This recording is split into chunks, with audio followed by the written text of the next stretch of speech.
For more than 30 hours, I'd been desperately searching for my family car.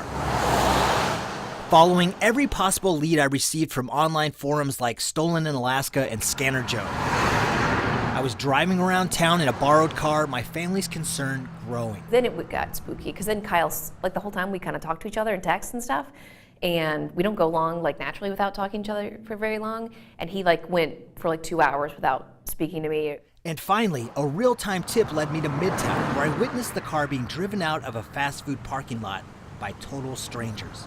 I followed right behind it, even taking pictures when the car stopped. Unknown items being loaded into the hatchback. Anchorage Police Dispatch. I told the 911 operator my specific location.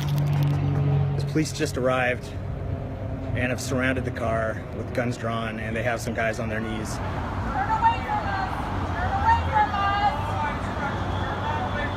Swarming the car and removing the occupants. I was at a kid's birthday party with my sister-in-law, Kyle's sister, and she and I kept getting like Facebook alerts, and we're like, I think he found the car. And then I was like, that's my car right there. Did you have another one stolen? It's full of stuff. There's just a bunch of stuff that, you know, you would have to assume is stolen goods. The purpose of the arraignment is to notify you of whatever charges have brought you into custody. The driver turned out to be 20-year-old Alexis Stewart. No criminal record. Now charged with drug possession and vehicle theft.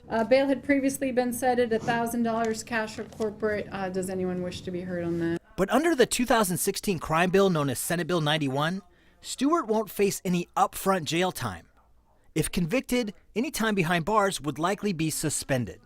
A reality that's made the law among the most controversial in recent history. I kind of felt bad and angry at the same time.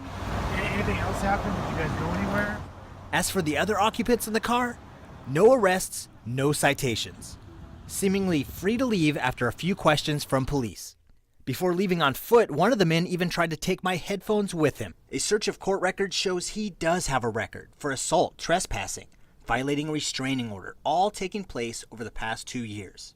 The next step is at some point they'll take my car off of stolen status, and all that stuff that's in the back, they'll determine what's mine and what's not. Like these cookies, this peanut butter, not mine. Neither are all these needles. Bolt cutters.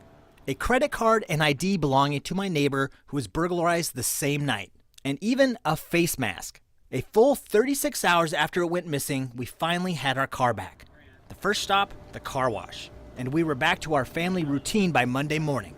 But the last 48 hours wouldn't soon be forgotten. Some of my things got stolen because they were in the car. Like what? A pencil that had paw prints on it, and a lot of my toys. Poppy, do you still want to punch the person who broke into the car? Yes. Poppy's the enforcer of the house, and so she was like, if I find whoever stole that car, I will punch them in the face. But we don't punch people.